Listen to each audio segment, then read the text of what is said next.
Paz do Senhor, boa noite e que a graça de Jesus esteja com todos vocês. E fico feliz que eu já vi que tem Libras ali, né? Que bom, viu? Como é que eu, assim? Desculpa, eu estou gaguejando. Agora já vi onde a primeira-dama aprendeu. Foi aqui, glória a Deus, viu? Deixa eu fazer uma pergunta para a minha tradutora. E se o pregador é gago, como é que você faz? Você é gago? Ela falou mais coisa do que eu falei ali, viu? Muito bem, irmãos, mas que a graça de Jesus esteja com todos. Eu fico muito feliz de ver a igreja cheia e a Deus toda honra e toda glória, agora e para sempre. Amém? Irmãos, eu gostaria de, num primeiro momento da minha fala aqui, como o pastor Renato falou, realmente, vamos ver as provas arqueológicas, mas eu quero começar com uma pergunta. Faz sentido crer na Bíblia? Eu vou, durante os primeiros minutos dessa fala, agir como se eu não fosse um crente, como se eu fosse um ateu, um cético, tá bem? E alguém pode perguntar, não, mas você subiu para pregar a palavra de Deus, a gente não quer ouvir um ateu. Mas é porque muitos de vocês, talvez, têm filhos que estão indo à universidade e estão com um professor com toda a retórica de um pregador do Evangelho, dizendo para ele que não faz sentido acreditar na Bíblia, que tudo isso é um mito, que vocês estão aí apenas influenciados pela emotividade. E como é que você pode ter certeza, realmente, que esse Jesus que você está acreditando é verdadeiro e não é apenas um fruto do costume? Deixe-me piorar a minha pergunta aqui. A mesma emoção que você está tendo hoje no culto, quando você cantou brilhantemente aqui para honra e glória de Deus, em termos emocionais, é a mesma emoção que eu vejo muitos muçulmanos rodando em torno da Caaba em Meca. É a mesma emoção que eu vejo um budista diante de um templo no Tibete. É a mesma emoção que eu vejo um hindu reverenciando as águas do rio Ganges. Então, se eu fosse um ateu, eu ia dizer assim, tá, bonito, bacana o culto de vocês estão emocionados, mas se vocês tivessem nascido em Nova Delhi, vocês estariam agora adorando Shiva com a mesma força que vocês adoram Jesus. E se eu chegasse para você e falasse assim, será que Shiva é um Deus verdadeiro? Você ia falar, mas é claro que é. Você nem trabalharia com a hipótese de questionar a divindade de Shiva ou de Krishna. E aí? Como é que eu posso ter certeza que esse aqui é um culto ao Deus verdadeiro? Não pode ser uma resposta apenas da paixão, tem que ser alguma coisa racional. Mas deixe-me, em primeiro lugar, colocar para vocês uma coisa. A evidência, ela não produz a fé. Se a evidência, se o milagre produzisse a fé, o povo de Israel não teria adorado o bezerro de ouro depois de ter visto o mar vermelho se abrindo. A Bíblia me dá a prova de que os evangelhos que os milagres não produzem fé em ninguém. A fé vem de um relacionamento com Deus. E qual é o sentido, então, das evidências? Eu vou dar uma comparação e você vai entender. Você vê uma moça, você se apaixona por ela, ela se apaixona por você. E se você souber o que fez você se apaixonar por ela, se o amor for verdadeiro, você não sabe dar essa resposta precisamente. Se você falar assim, eu me apaixonei por ela porque ela é cristã. Tem um monte de moça cristã aí, como ela. Por que de todas as cristãs você quis ela? Porque ela é bonita. Tem um monte de cristã bonita aí. Porque além de cristã e bonita, ela gosta de mim. Olha, pode ser que tenha uma outra que goste também, você não a correspondeu. Na verdade, o que você sente por ela é um amor, uma coisa que brota do relacionamento. Agora vamos continuar. À medida que você vai conhecendo-a, você vai vendo que é uma menina de oração, que ela te trata bem, que ela se preocupa com você, se preocupa com sua família, se preocupa com suas coisas, cuida de você. Essas evidências estão lhe dando o sinal que você está no caminho certo. Então aquelas evidências não produzirão o seu amor, mas confirmarão que, na verdade, se torna de um sentimento que vale a pena acreditar nele. Ficou claro para vocês? Então, entenda que as evidências não produzirão minha fé, mas elas são um indicativo do Waze espiritual e racional de que eu estou no rumo certo. Então, vamos ver uma coisa que os críticos da Bíblia podem, muitas vezes, acentuam contra nós. Vocês, cristãos, acreditam na Bíblia por causa de Jesus, correto? Sim ou não? Mas acreditam em Jesus por causa da Bíblia. Isso é um círculo vicioso. Você acredita em Jesus por causa da Bíblia, você acredita na Bíblia por causa de Jesus. Onde é que está a lógica disso aí? Como é que eu poderia responder a um ateu, professor de filosofia, que falasse assim, você acredita em Jesus por causa da Bíblia, acredita na Bíblia por causa de Jesus. Então, quer dizer, não tem base nenhuma a sua fé. Bom, como ter certeza de que um livro é a palavra de Deus? A Bíblia fala que ela é a palavra de Deus, não fala? Só que o fato da Bíblia dizer que ela é a palavra de Deus não a torna a palavra de Deus. Porque o fato de eu dizer que sou o presidente dos Estados Unidos não me torna presidente dos Estados Unidos da América. Por outro lado, porém, quando você vê um guarda de trânsito e ele manda você parar porque ele é um guarda de trânsito. E se você perguntar, por que você está mandando parar? Ele mostra, policial, eu quero revistar a sua casa. Policial, tem um mandato aqui. Ou seja, quando alguém é imbuído de uma autoridade, por ter aquela autoridade, ele tem que declarar. Então, embora o fato da Bíblia declarar ser a palavra de Deus não a torna a palavra de Deus, pelo fato dela ser, ela tem que dizer que é. Como guarda de trânsito. Só que, por outro lado, tem um problema. É que no que diz respeito ao guarda, existe um agente externo ao guarda, superior a ele, que lhe dá a credencial de guarda, que confirma a sua palavra. E quem pode confirmar a palavra de Deus? Quem seria esse agente externo a Deus, superior a ele, que confirmaria a palavra dele? Então aí gerou um problema. Vocês entenderam a problemática? Como é que a gente resolve isso? Eu vou contar para vocês, não é complicado não. Quem convalidaria Deus? Isso é complicado em termos de Bíblia Sagrada, porque demandaria um agente neutro, independente, superior e externo a Deus que validasse a sua palavra. Mas como ele é Deus, em tese, ele é a autoridade maior, absoluta. Logo, ninguém pode validar a palavra de Deus. E mesmo que houvesse alguém para validar a palavra de Deus, eu tinha que ter outro alguém para validar a palavra desse alguém. E outro para validar, quer dizer, isso é cair num círculo infinito. Como é que eu resolvo esse problema, então? Como é que eu resolvo esse dilema? Simples. Hoje eu não vou dar a palestra para vocês sobre a existência de Deus. No YouTube tem uma palestra que eu trabalho a existência de Deus. Então, se houver entre nós algum ateu, algum cético, deixe-me partir do pressuposto que Deus existe, tá bom? Eu teria que dar uma outra palestra para falar sobre a existência de Deus. Primeiro ponto, vamos raciocinar aqui. Se Deus existe, milagres são possíveis. Concordam comigo?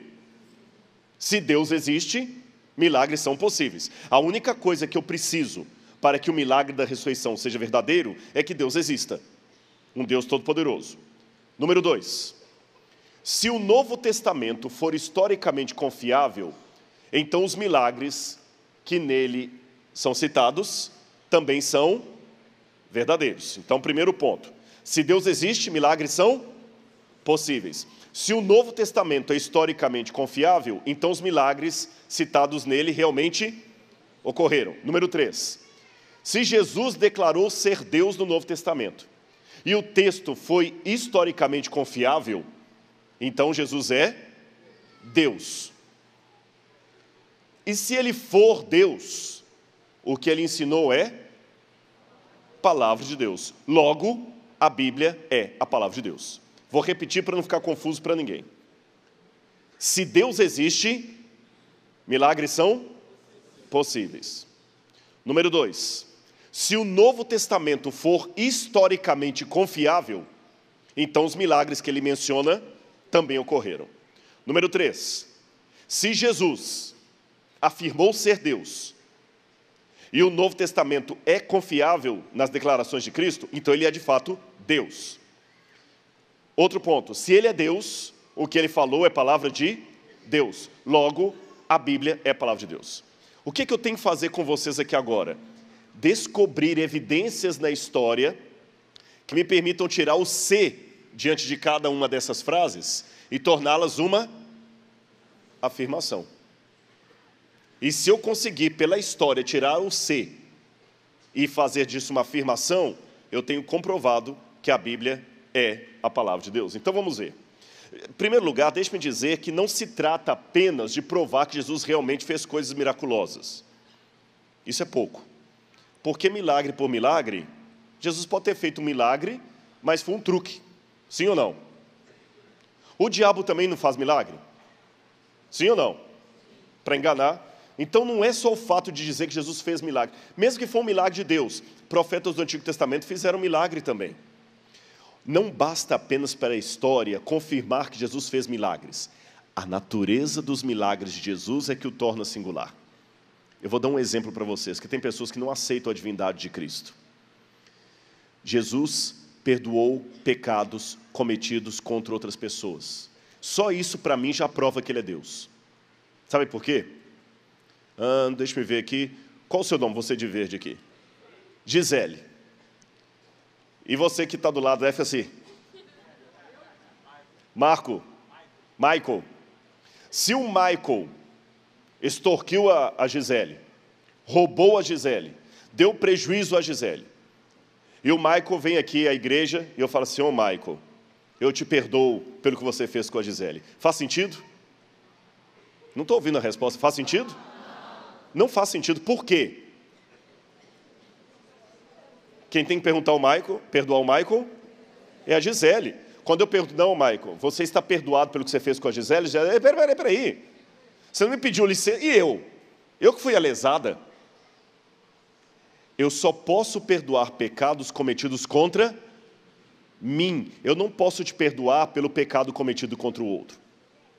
O único que pode perdoar você por pecados cometidos contra outros é Deus, porque, em última instância, todos os pecados são contra Deus. Então, quando Jesus falou: eu te perdoo, levanta e anda, você não tem parâmetro disso no Antigo Testamento. Nem Moisés, nem Elias, nem Enoque, nem os grandes homens e mulheres de Deus jamais tiveram essa autoridade de falar assim: eu te perdoo pelo que você fez com o outro. Então Jesus era Deus. Ele foi o único que curou doentes, perdoando-lhes os pecados cometidos. Também foi o único que cumpriu as profecias do Antigo Testamento. Foi o único que ressuscitou dentre os mortos como prova de que tinha o poder sobre a morte. E o que Jesus declarou sobre si mesmo é muito forte para passar despercebido. C.S. Lewis popularizou um argumento de John Duncan, dizendo o seguinte: ou Jesus era lunático, ou ele era mentiroso, ou ele era o Senhor. Não tem outro jeito. Sabe por que eu estou falando isso? Porque é muito fácil em um programa de televisão hoje sentar lá e falar um monte de coisas bonitinhas sobre Jesus.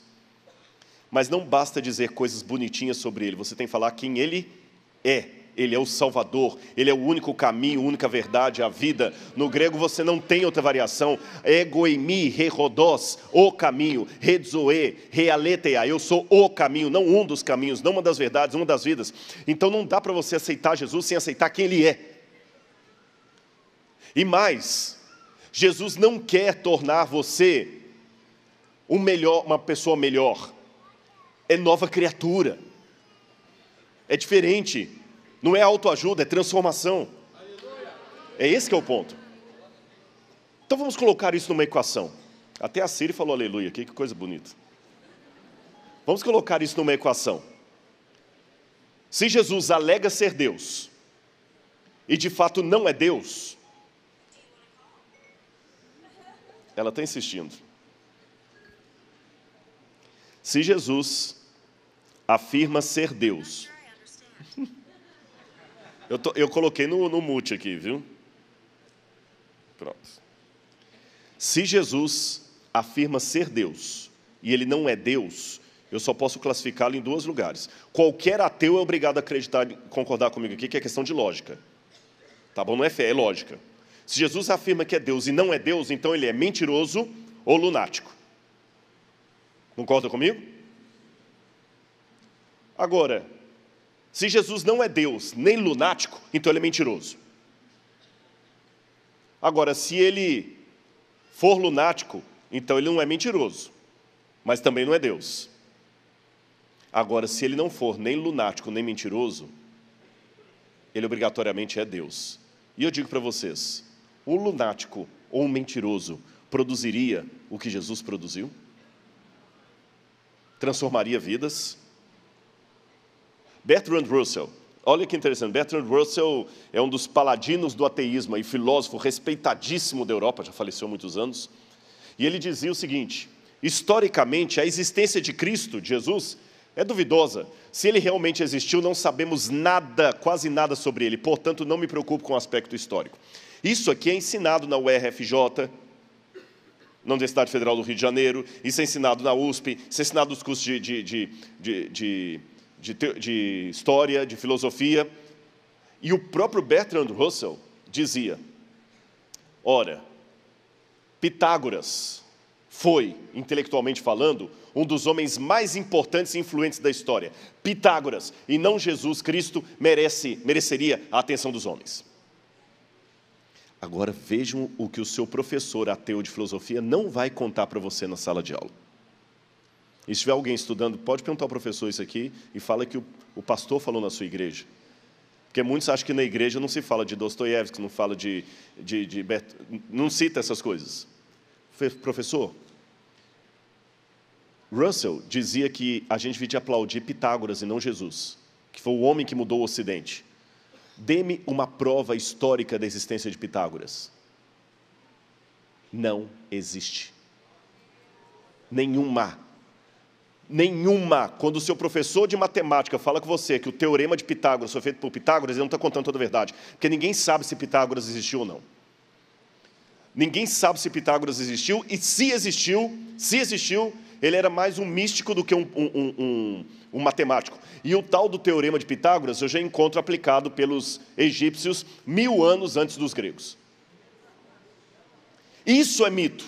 Agora, quando eu vou à história, Tácito, Suetônio, Plínio, o Talmude, Flávio Josefo, todos esses autores fora da Bíblia falam de Jesus Cristo. E eu não encontro um autor contemporâneo que fale de Pitágoras.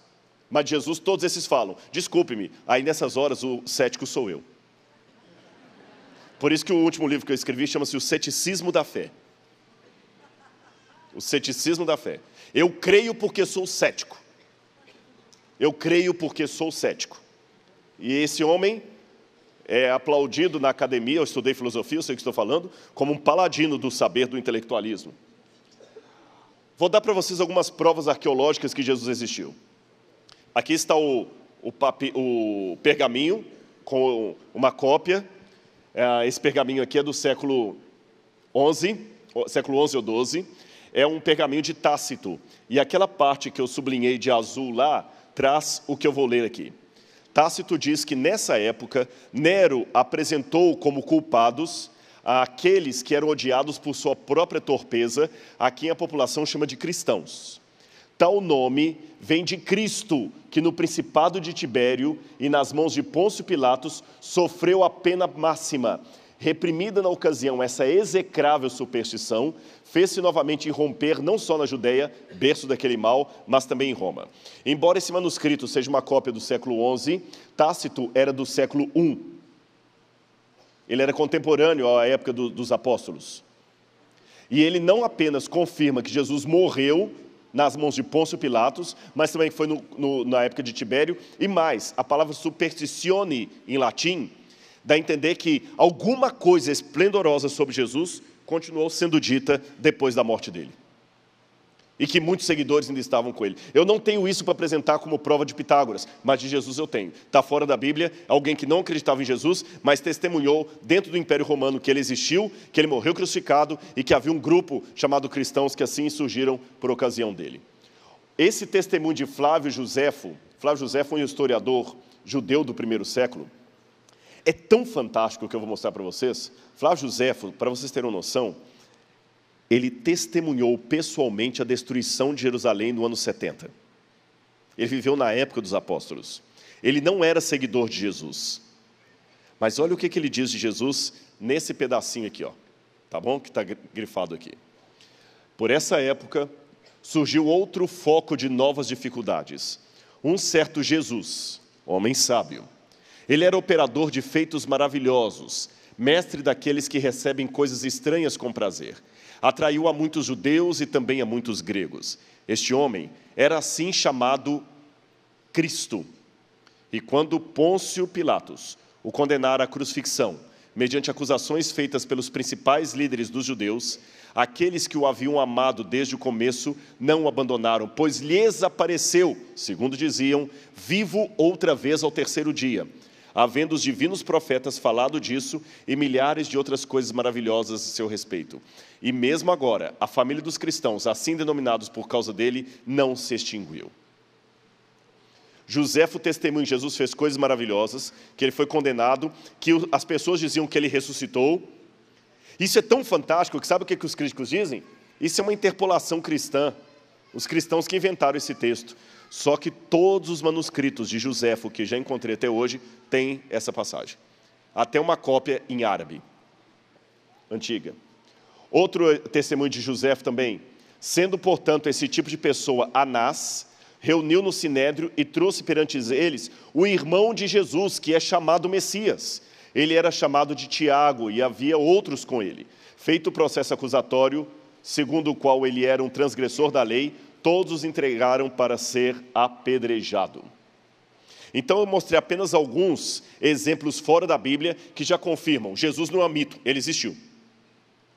E será que ele foi crucificado mesmo? Olha esse desenho, irmãos, ele é incrível, ele foi encontrado em Palatino, na Itália. Em Roma, você tem a colina Palatina, onde ficava o palácio de César. E havia uma escola ali de meninos da família real. Vocês sabem que até hoje, às vezes, adolescentes, jovens, até alguns adultos, picham coisa. Quem vai em banheiro de universidade, né? Escrevem coisas lá, picham. No passado não era diferente. Olha o que garotos picharam numa parede. Vocês vão me ajudar a ver aqui, ó. O desenho original está aqui, e aqui do lado de cá você tem uma cópia do desenho. O que vocês estão vendo ali? Uma cruz, o que mais? Um animal, que animal está na cruz? Um cavalo crucificado. E aqui você tem um rapaz em posição de adoração. E escreveram em grego a chacota, Alexamenos sebete theon, traduzindo, Alexandre, o Alexamenos, adora Deus. Está com um grego muito mal escrito. O que a gente deduz disso? Crianças de Palatino que estavam fazendo deboche de um outro porque adoravam Jesus. Primeira coisa que eu aprendo, já no segundo século Jesus era considerado Deus. Entendeu? Segundo, ele não morreu numa estaca de tortura. Foi numa cruz. O desenho de uma cruz. E tem uma coisa interessante que eles encontraram numa outra pedra, pena que eu não tenho essa foto aqui. Alexamenos fidei. Alexandre foi fiel. Escrito em latim. Foi fiel. Então vocês veem que bonito, nós temos um testemunho da história. Até mesmo um ateu como Bart Ehrmans e Maurice Casey, ateus, dois ateus, acabaram de publicar, 2 anos atrás, um livro dizendo: Jesus existiu sim, não é mito. Eu tenho 2 livros de 2 ateus. Então, agora, tudo bem, Rodrigo, você conseguiu provar que Jesus existiu.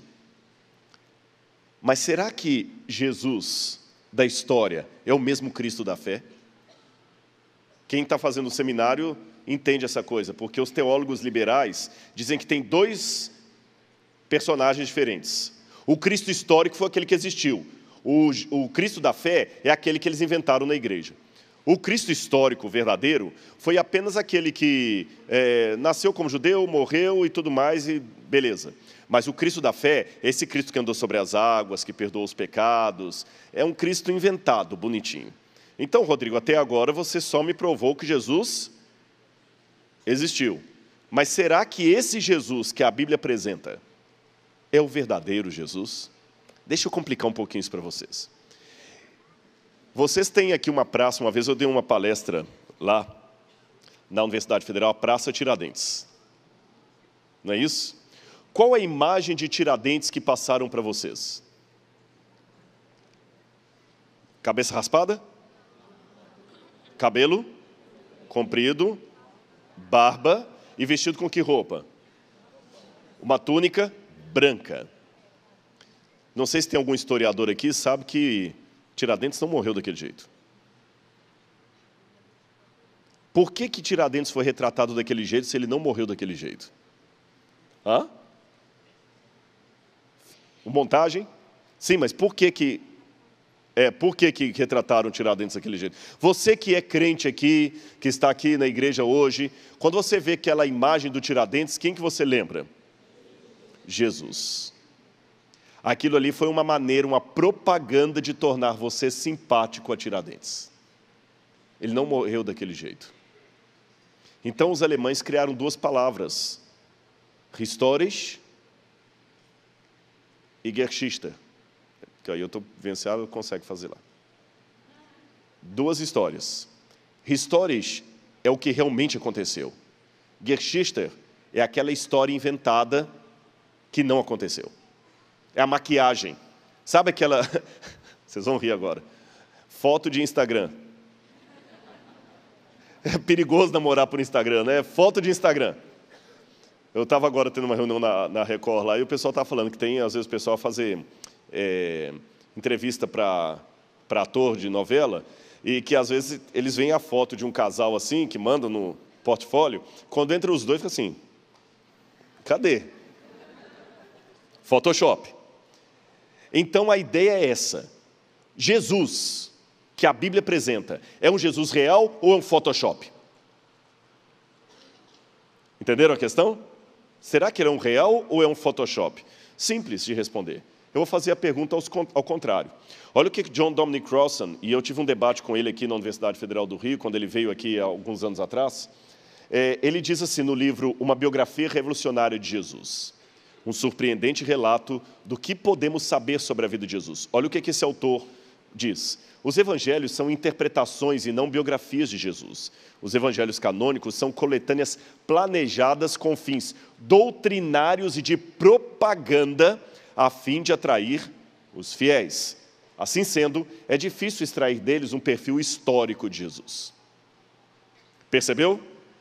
Essa acusação é passada para o seu filho na universidade, é passada por você em todos os lugares, aí na History Channel, na Discovery Channel. Vamos repetir qual é o argumento dele? Os evangelhos não são uma biografia de Jesus. Eles são o quê? Uma coletânea planejada com dois fins. Quais? Doutrinário e propaganda. Então eu pego a tese do Sr. Dominic Crossan e vou fazer a pergunta ao contrário. Em primeiro lugar, H.G. Wells, que era ateu, ele dizia, todos os 4 escritores dos evangelhos estão de acordo no que diz respeito a fornecer-nos um quadro de uma personalidade bem definida, obrigando-nos a dizer que esse homem realmente existiu. Eles transmitem a convicção da realidade. Quando você analisa os evangelhos do ponto de vista técnico, eles são história real. E Stuart Mill deu para mim o melhor argumento que eu poderia dar. Sabe qual? Jesus é a maior prova de Jesus. Eu explico por quê. Os judeus jamais produziriam alguém como Jesus Cristo. E eu vou mais além. Se alguém me provar que alguém produziu Jesus, me dá o nome dele que eu vou adorá-lo. Porque só alguém maior que Jesus poderia produzir alguém como Jesus. Ele é bom demais para ser fruto da imaginação humana. Ele é bom demais para ser fruto do judaísmo daquela época. Nem Paulo poderia ter produzido alguém como Jesus Cristo. E eu vou provar que os evangelhos não eram novela nem propaganda. Quando você vai procurar um marqueteiro na época das eleições, porque você é candidato, ele vai mudar o tipo do seu óculos, o jeito de você vestir, o corte de cabelo, para fazer você mais palatável. Será que os evangelhos são mais palatáveis? De jeito nenhum. Quando eu faço uma comparação dos mitos da antiguidade aos evangelhos, eu encontro isso aqui, ó. Os mitos.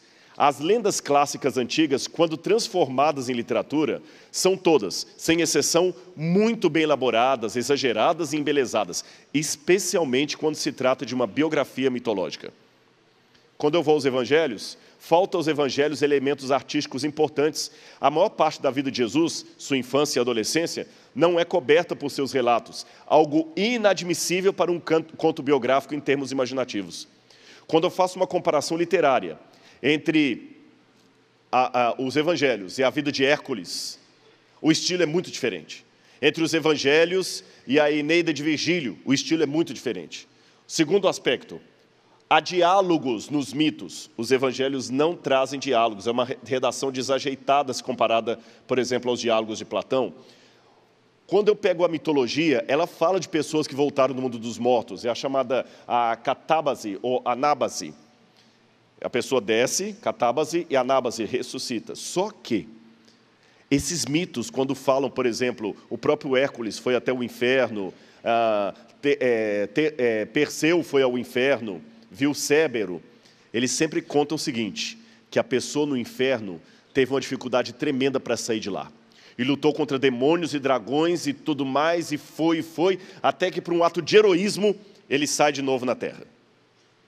Mas a ressurreição não conta Jesus lutando para sair do inferno. Só mostra que ele morreu e ressuscitou. Se fosse propaganda, obrigatoriamente os evangelhos tinham que seguir os princípios de propaganda daquela época. Vocês entenderam?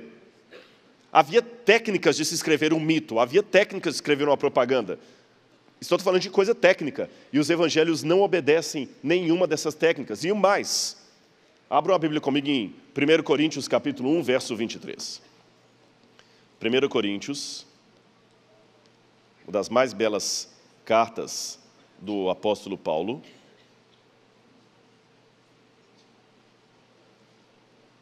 1 Coríntios, capítulo 1, versículo 23. Na minha Bíblia diz assim: nós, porém, pregamos Cristo crucificado, o qual, de fato, é escândalo para os judeus e loucura para os gentios. Em que sentido que é loucura? Vou mostrar para vocês. Olha como é que os evangelhos vão na contramão de toda a propaganda do passado. Olha o que diz Sófocles: uma vida de honra ou uma morte coroada pela fama é a ambição de todo homem nobre. Jesus morreu com fama e honra? Como é que Sócrates morreu? Com orgulho. Pega o banquete de Sócrates. Sócrates pega o copo, faz uma piadinha, devemos um galo a Esculápio, pague-o. Sereno, dá ensinamentos, bebe o copo, brinca com a morte. Jesus não. Como é que é a morte de Jesus? Ele implora ao Pai que passe dele aquele cálice, ele sua sangue, ele passa mal, ele evita o Calvário, ele não quer ir para lá de jeito nenhum. Quando ele morre, ele pede água para os inimigos, ele é esfolado. Jesus não teve uma morte coroada pela glória e pela boa fama. Se o Evangelho fosse uma propaganda, a morte de Jesus deveria ser descrita como a morte de Sócrates. Jesus pegando a cruz sozinho, ele olhando os soldados caindo. Essa seria uma descrição mitológica, não do jeito que está. Não tem maquiagem ali. Outra questão. Od profanum vulgus et atio. Eu odeio o povão e os mantenho longe de mim, dizia Horácio. E Jesus só andava com o povão. Isso pode ser bonito hoje, mas naquela época não. Olha, Teógenes, olha o que Teógenes falou. Se um médico recebesse dos deuses, de um Deus, o poder de curar as doenças dos sentidos e curar os vícios da humanidade, a sua recompensa certamente mereceria ficar rico, mas ele aprenderia que jamais deveria usar os seus poderes para modificar um vilão. E o que Jesus fez com Nicodemos? O que Jesus fez com Zaqueu? Está na contramão. Outro detalhe, nunca conviva com homens ímpios, viva apenas com os virtuosos, dizia Aristóteles. Jesus convivia com pessoas pecadoras.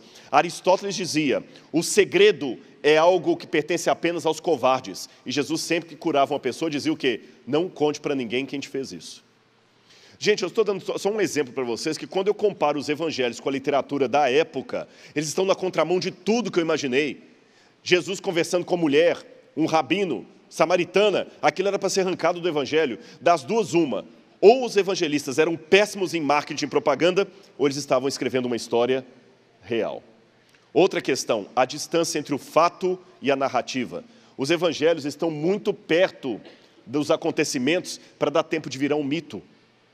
Quando a gente fala assim, era uma vez, os mitos só se formam depois de muito e muito tempo do ocorrido, quando já morreu todo mundo que não pode mais provar aquilo. Os evangelhos não, eles são muito próximos da fonte apostólica. E mais uma pergunta que alguém pode fazer. Rodrigo, no tempo de Jesus tinha gravador? Tinha celular para gravar as coisas? Como é que Jesus, então, teve as palavras dele anotadas? Porque, convenhamos, mesmo nós, conservadores, acreditamos que os evangelhos foram escritos anos depois da morte e ressurreição de Jesus, certo? Eu coloco o evangelho de Marcos, que é o mais antigo, por volta do ano 50, 52. Já havia isso passado aí, anos depois da morte de Jesus. Eu pergunto para vocês, Pastor Tiago, qual foi a última vez que você pregou aqui?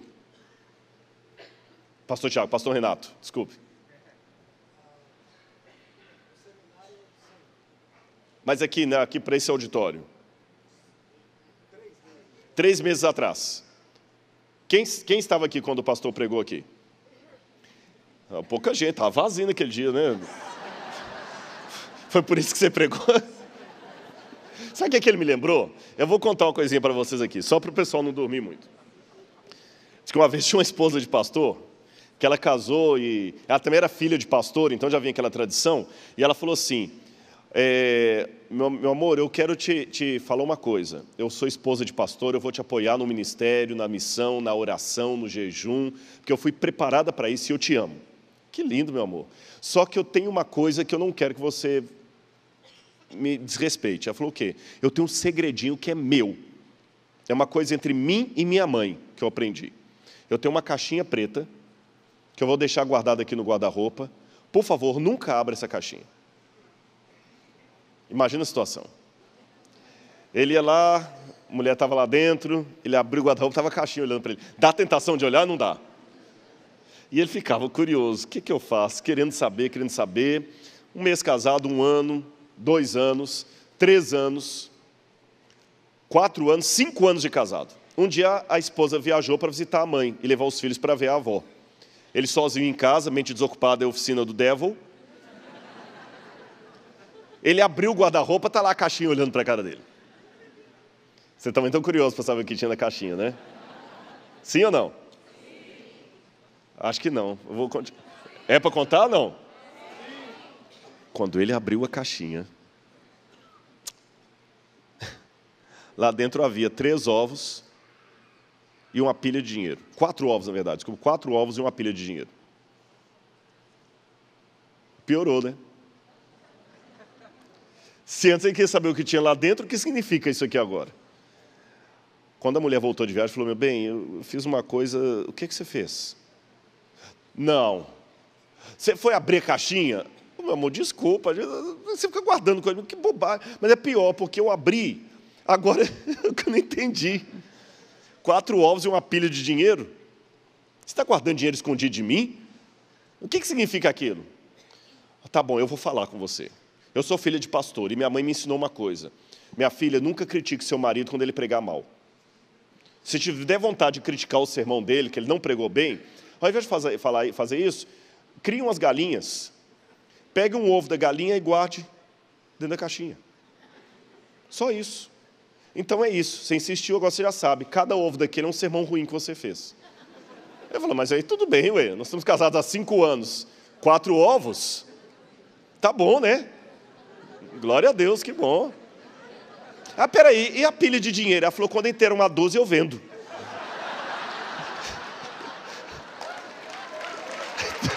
Vocês acharam bom, né? Eu digo para os meus alunos, se um homem não sabe rir de uma boa piada, desconfie da teologia dele. Seminaristas, isso aí está para vocês. E o que Jesus é uma pessoa de bom senso de humor, Jesus ria. Voltando à história. Pastor Renato pregou aqui há uns 3 meses, alguns estavam aqui. Quem sabe repetir palavra por palavra do que ele falou? E vocês prestaram atenção? E mesmo assim não sabe repetir? Então agora de novo vou dar de cético. Como é que você pode garantir que os evangelhos trazem a palavra exata que Jesus falou, se foram escritos tantos anos depois e não tinha gravador, não tinha nada na época. Só o Espírito? Eu aceito essa resposta até um certo tempo. Vou falar por quê, professor. Porque se eu pensasse com a cabeça do ateu, do cético, esse argumento pode valer também para... Eu vou dar um exemplo a vocês. Uma vez eu fui estudar com os mormons. Respeito muito os mormons, eles fazem um trabalho missionário muito... Mas eu discordo da doutrina mormon. E eu li o livro de Mormon todinho. E uma vez eu perguntei para um mormon, mas como é que eu posso ter certeza que esse livro aqui é verdadeiro? Onde é que estão as provas arqueológicas e tudo? Sabe o que eles me responderam? Que é uma resposta técnica. Se você for sincero, o Espírito Santo vai lhe mostrar através de um ardor no peito. Eu nunca senti ardor no peito, então é porque eu não tenho o Espírito Santo ou porque o livro é falso? Vocês entenderam? Então, quando a gente fala assim, é o Espírito Santo, mas isso aí vale para o budista também, eu falo, mas que eu tenho que ter alguma coisa além. O Espírito Santo trabalha, mas veja bem, se o Espírito Santo que trabalhou mesmo ditando, então o Espírito Santo ditou de um jeito para um e de outro jeito para outro, porque o evangelista fala que Jesus estava entrando na cidade de Jericó quando ele curou o cego, o outro fala que estava saindo. Então, qual dos dois ali o Espírito Santo gaguejou na hora? Se tivesse duas pessoas com libras aqui, uma traduz uma coisa, outra traduz outra, qual que... Agora eu vou surpreender vocês uma coisa que eu percebo nas minhas pesquisas.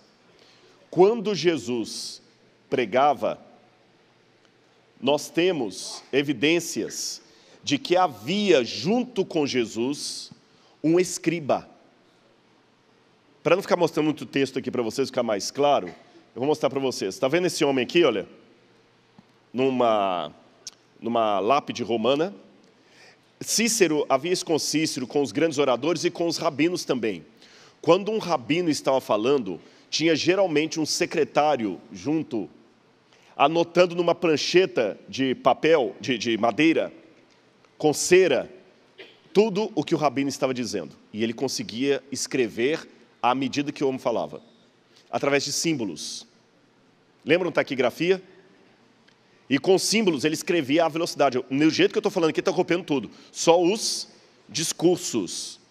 E nós temos uma evidência, aqui tem, por exemplo, desenho disso. Aqui, olha, eles escreviam aqui, depois era só pegar aquilo e transcrever para o papel.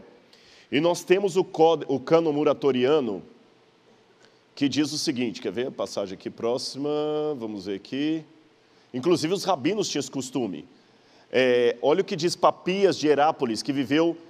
Papias foi discípulo do apóstolo João. Quem evangelizou Papias e discipulou Papias foi o próprio apóstolo João. Então ele tem fontes que nós não conhecemos. Olha o que Papias disse. Mateus reuniu de forma ordenada na língua hebraica as sentenças de Jesus e cada um as interpretou conforme a sua capacidade. O evangelho de Mateus foi escrito em grego, mas ele se baseou em fontes que eles tinham, que se perderam hoje, de ditos e ensinamentos de Jesus. E é interessante que quando você pega o Novo Testamento grego, as palavras de Jesus, e traduz para o aramaico, faz sentido. No grego tem frases que ficam truncadas. É como se eu dissesse assim, desculpe-me, eu não posso vir amanhã porque eu tenho um apontamento. Mas eu acabei de parquear o carro lá fora, e eu vou chamar agora para minha mãe. Não é assim que a gente fala em português, não é? Mas se eu falo desse jeito, o que você deduz? Ele está morando muito tempo nos Estados Unidos da América, que é na América que fala, eu tenho um apontamento, I have an appointment, eu tenho um compromisso. É na América que chama documento de papel. É na América que fala parking para carros. E é na América que ao invés de falar assim, eu vou ligar, fala, eu vou chamar, I'm gonna call. Então, quando você está muito com o inglês na cabeça e fala em português, você fala um português cheio de anglicismos. O grego do Novo Testamento está cheio de aramaísmos, então você tem as palavras exatas que Jesus falou. Não é uma historiografia moderna, mas os evangelhos têm semelhanças não com a mitologia, mas eles têm semelhanças com Tucídides, que escreveu sobre a guerra dos atenienses. Quando Lucas escreve o seu texto, ele fala, tomando a mão para compor, epeheresan, anatastastai, dienim, a narrativa das coisas que entre nós é possível de acontecer, pragmaton, que ocorreram, e tudo ele tomou de acordo com a palavra das testemunhas. Ó crateste Teófile, ó excelentíssimo Teófilo. Tem algum advogado aqui entre nós? Levanta a mão, deixa eu ver. Tem uns bons advogados aí. Você sabia que o Evangelho de Lucas é uma peça jurídica escrita para apresentar diante do tribunal, diante de César? Ela tem toda a linguagem de uma peça jurídica. E o Teófilo que ele escreve era algum procurador do próprio César ou um advogado de defesa de Paulo. E Lucas não era só médico, Lucas também era advogado. Nós temos essa informação no segundo século. Agora, Rodrigo, para terminar, eu quero saber mais uma coisa sobre a autoria dos evangelhos. Onde no Evangelho de Mateus fala que foi Mateus que escreveu? Alguém sabe? Onde no Evangelho de Lucas fala que foi Lucas? Aí os ateus, os críticos vão dizer para você que, na verdade, o Evangelho é uma obra anônima que alguém colocou o nome de Mateus para poder fazer sentido. Isso não é verdade. É que, na antiguidade, os livros eram em rolo. E o nome do autor era colocado numa lâminazinha chamada stickes, que ficava aqui. Estão vendo aqui esses? E a coisa mais fácil que tem de você perder de um livro é aquilo ali que trazia o título e o nome do autor. Mas depois que o livro já caía em domínio público, hoje, por exemplo, os Sertões, todo mundo sabe que é de Euclides da Cunha.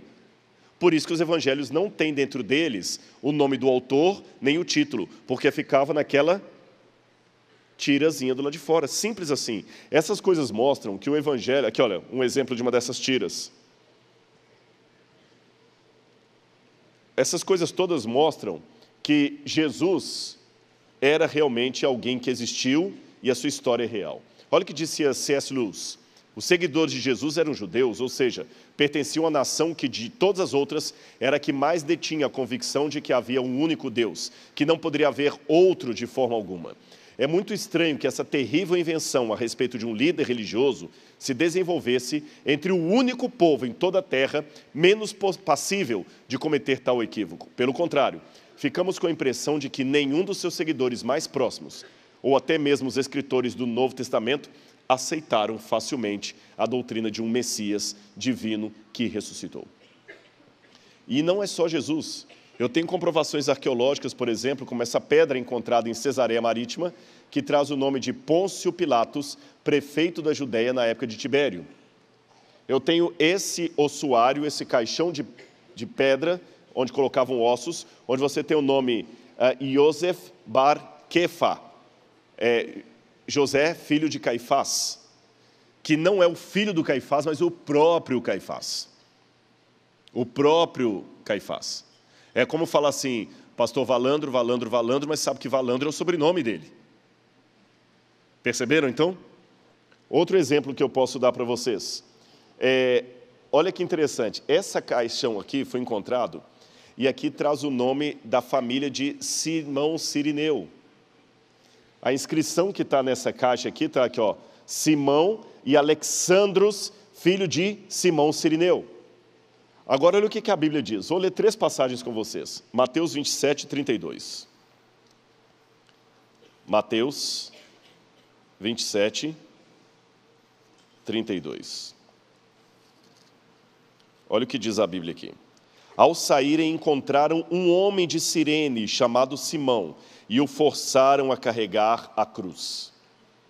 Um homem de Cirene chamado Simão. E aqui pertence à família de Simão Cirineu, só que ali está o caixão do filho dele, que chama-se Alexandre, filho de Simão Cirineu. Agora leiam comigo Marcos capítulo 15, verso 21. Marcos capítulo 15, verso 21. Certo homem de Cirene chamado Simão, pai de Alexandre e de Rufo. O que dá a entender para mim? Simão se converteu.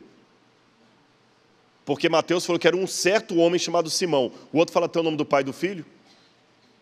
Ah, você que é fulano, filho de Beltrano, de Ciclano?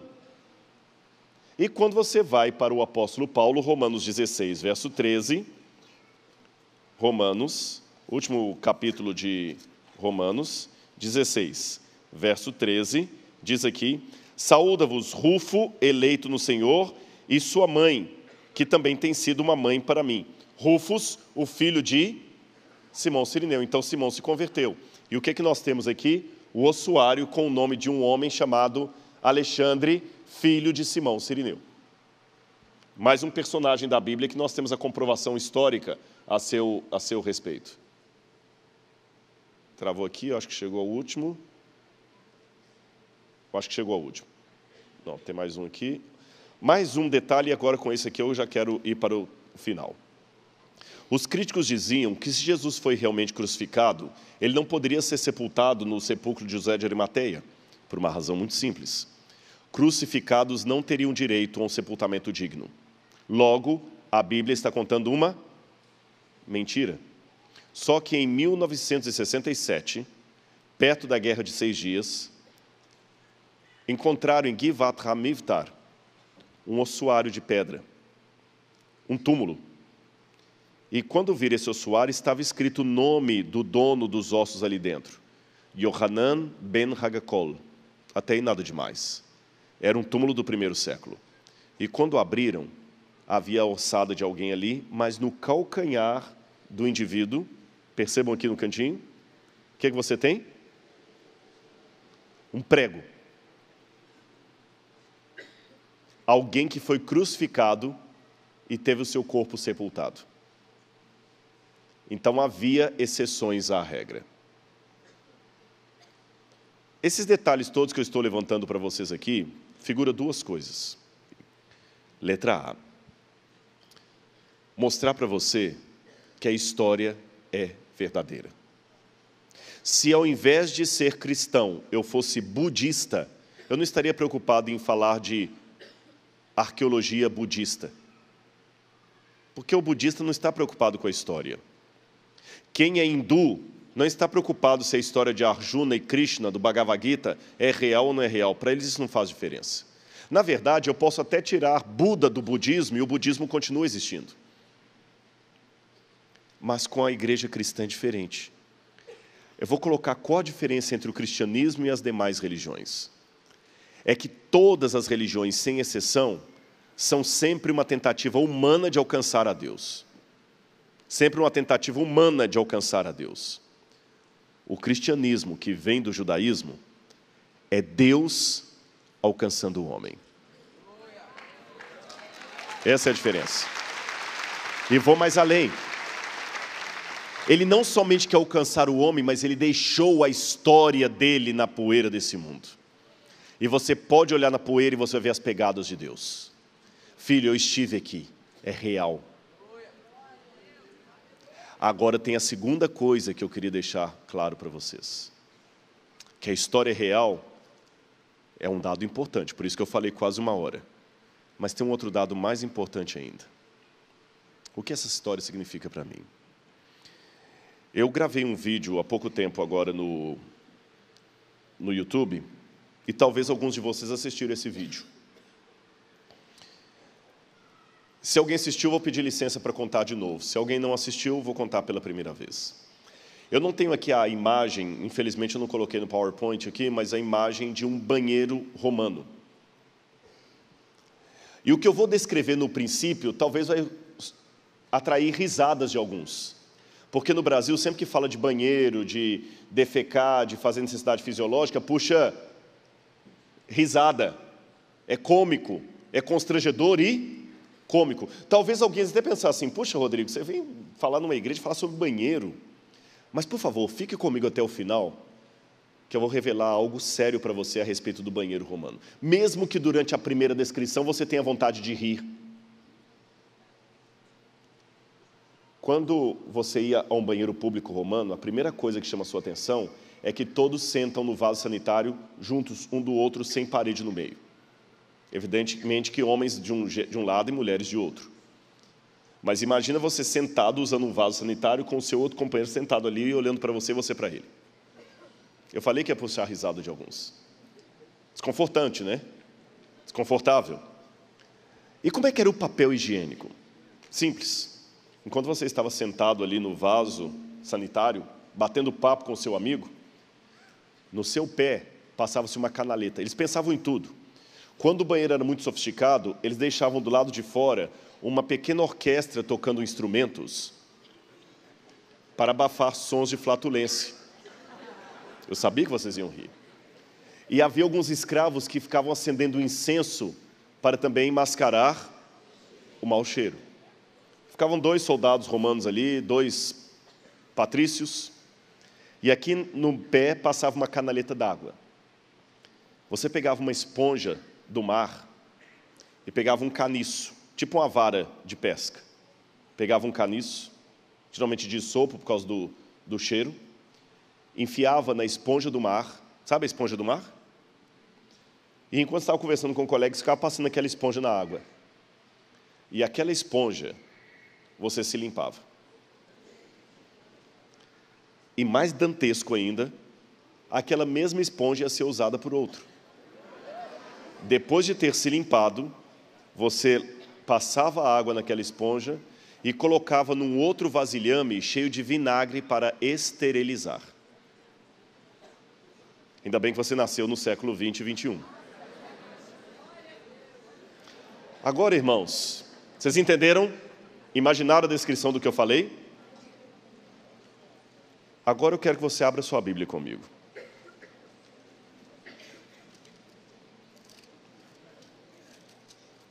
Evangelho de João,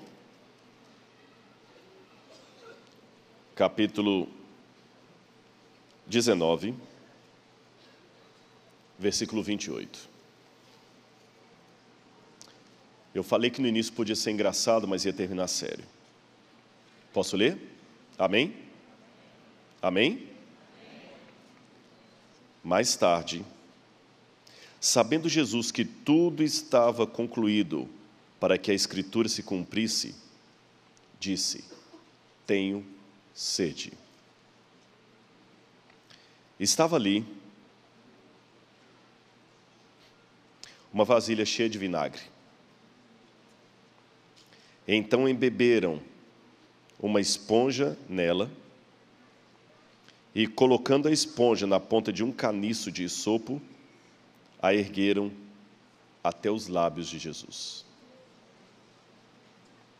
Tendo-o provado, Jesus disse: está consumado.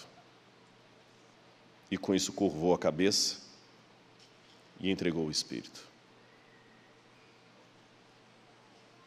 Entenderam? Preciso explicar? Você já tinha imaginado que os lábios do Senhor receberam como guardanapo papel higiênico sujo tirado de latrina? Agora olha para mim aqui. Você veio à frente, você se emocionou, você chorou, você cantou aleluia. Mas essa história toda que eu contei aqui tem que ser mais do que apenas um History Channel para você. Ela tem que mudar a sua vida. E eu falei de 2 fatores importantes. Um deles é que o cristianismo é Deus buscando o homem numa história que você pode buscar as evidências dessa história. Lembram disso? E a segunda questão é que essa história tem que fazer diferença para mim. Quando as torres gêmeas caíram, muitos aqui não haviam nascido ainda, mas muitos já haviam nascido. Aqueles que já estavam nascidos e crescidos na época das torres gêmeas, você ouviu, e o que você fez? Foi trabalhar? Foi estudar? E talvez comentou com outras pessoas: poxa vida, que tragédia a queda das torres gêmeas, né? Vamos orar por eles, vamos orar. Mas você não desmarcou aquele médico que você tinha naquela tarde. Você não desmarcou aquele seminário que você tinha para dar, nem a consulta, nem a visita ao cliente. Mas deixe-me mudar aqui um pouco. Você está na sua casa, ligou a TV e as torres gêmeas caíram. Mas a sua filha estava ali no 20º andar daquele edifício. O que você vai fazer? Você vai para o médico? Você vai trabalhar? Você vai pegar o primeiro avião e querer ir para Nova York. Igreja, eu pergunto a você, qual a diferença? A notícia é a mesma. Respondam para mim, qual a diferença? Alguém que você ama estava lá. E quando alguém que você ama está lá, a notícia deixa de ser mera informação e se torna algo que mexe até com as suas entranhas. Para quem não conhece Jesus, é só uma curiosidade sobre o banheiro greco-romano. Mas se você conhece Jesus, sabe que naquela cruz estava alguém que morreu por você. E eu vou fazer outra comparação.